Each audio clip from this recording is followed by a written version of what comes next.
Let's lead the bulletin with our two reporters, Pietermaritzburg Goge and Mwanda Keswa, who are tracking that story for us.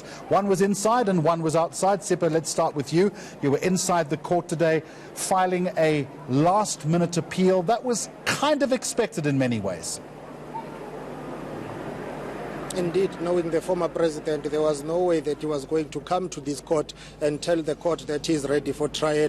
He's employing his old tactic, which is known as the Stalingrad approach of appealing each and every decision. His lawyer back in 2005, at that time, if I'm not mistaken, was Camp J. Camp. He did say that the former president will be fighting every decision. And it's not surprising that today he came to court. Proceedings were very brief. His legal representative told the court that they will exercise their right to appeal. The state and the lead prosecutor, Billy Downer, saying the state is ready to prosecute. They are ready to commence with the trial. But former President Jacob Zuma is taking his time.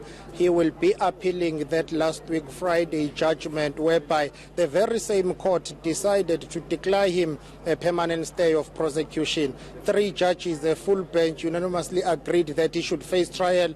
They say that yes, there may have been some political interference, but there is no prejudice. He has to face this trial. Let's listen to a clip from his legal representative, Advocate Masugu.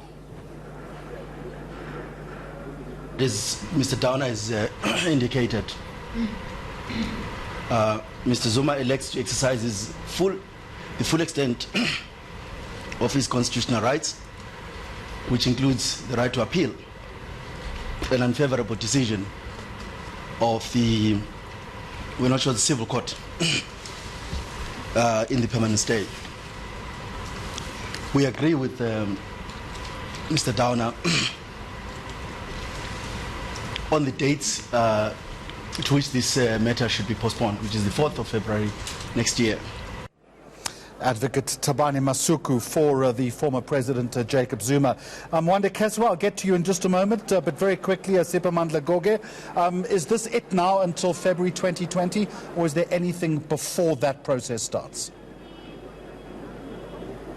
Now, this is how things will unfold. On the 1st of November 2019, the former president is expected to file his application, which seeks leave to appeal that judgment to deny him a permanent stay of prosecution. On the 22nd of November this year, all parties will have to come back to court for arguments on that application. And then, depending on the outcome, then things will move to next year, the 4th of February 2020. That is a pre-holding date for a pre-trial. All right, Pietermaritzburg Goge, thank you very much indeed. Outside court today was reporter Mwanda Keswa. Once again, Mwanda, good afternoon to you. The so-called man of the people addressing his supporters outside the court, and you'll tell us that in many ways it went to a script that we're very familiar with.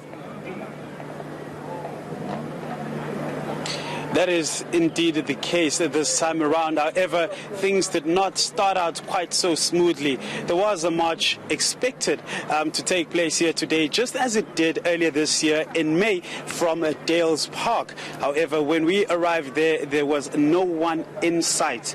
And that then pointed out to an issue around the arrangements of those people who were going to be transported here to come in support of the former president. However, contrasting picture to what then later transpired, where the park was filled with supporters who were eagerly waiting for the former president Jacob Zuma to address them. Proceedings didn't take long inside the courtroom, as my colleague alluded to earlier.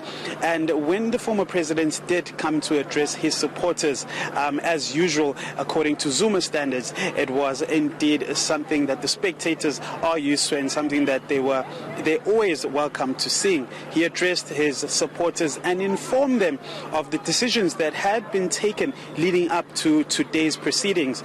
He informed them of that appeal which was rejected for a permanent stay of prosecution. It is something that he said he was not happy with. He even mentioned the fact that one of the judges was ashamed to even say that his rights were violated. However, the judge proceeded to say that, however, if he looks at the two cases, the crimes that he had committed are far too serious. As a matter of fact, let's just take a listen to some of what he said in his arguments when he was addressing his supporters. Into esimangalisileke ngoba umthetho osekelo phela umthetho ongaphezulu kayonke eminye imithetho. Awukwazi ukuthi umthetho sisekelo kufanele ngesinye isikhathi ubekele eceleni ubuke ukuthi wenzeni lo muntu. Ayijwayelekile lento. Ingakho ke sithe sesihleli phansi nabameli sathi hayi sisaqhubeka phambili leli cala ukuthi ke liqhubele phambili kuyohlolwa lesinqumo sejaji ukuthi asikwenzanga ubulungiswa. Ilokho ke esikushilo namhlanje sathi alikwazi ukuqhubekela phambili leli cala. Akelime ke kuyohlolwa lesinqumo sejaji esifune ukuthi singavumelani nokuthi leli cala aliphele.